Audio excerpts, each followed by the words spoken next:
I began working at the warehouse back in the fall of 2018. This was the first job I have had where I'm standing for 10 hours and doing physical labor, moving and lifting and pushing heavy items.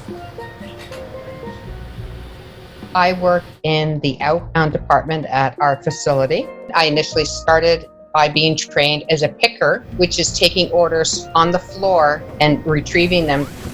You're supposed to pack 300 items an hour in that department. As an operations manager, pretty much my job is to make sure that the processes go according to plan. When the customer hits the place order button, there's a lot of things that happen in the background. When the pickers start working, they have a scanner with like a screen that pretty much directs them where to go and what to pick when they get where they're going.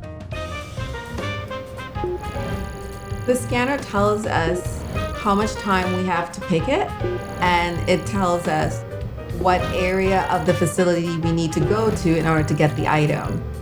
But then you only have like maybe a minute to get it.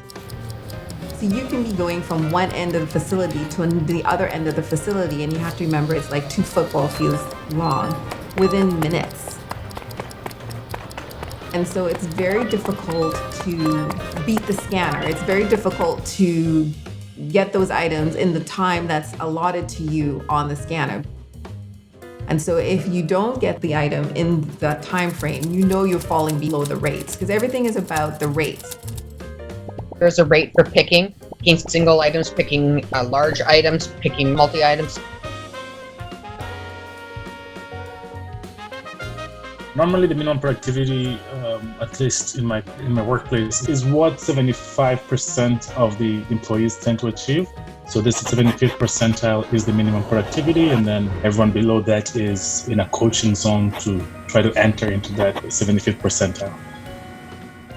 They will get what they call verbal coaching, and it goes into your file saying that you've been talked to, that you need to do better, quicker, what is it you need. If it doesn't get better, sometimes you'll get a second verbal coaching, then you might get a written warning and a second written warning, and then you can be terminated.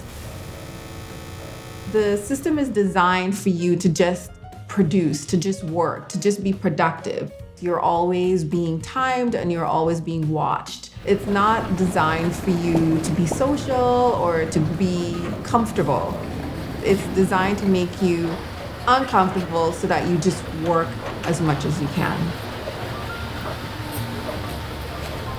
What surprised me the most about working at the warehouse was the number of people that were there that were my age or older, so like in their 50s and 60s. So you can imagine how challenging that is to be on your feet for that length of time, picking or packing or stowing.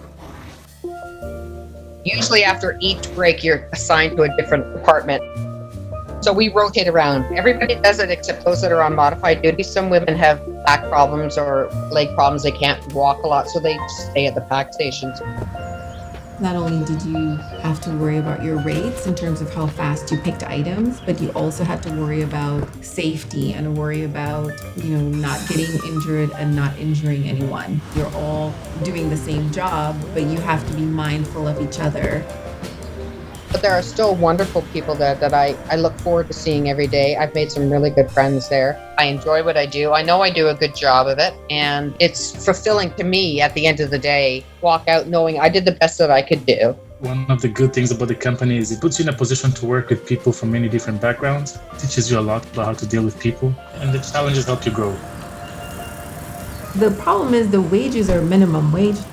So the company is making billions of dollars, but who's really benefiting from that? It's not the workers.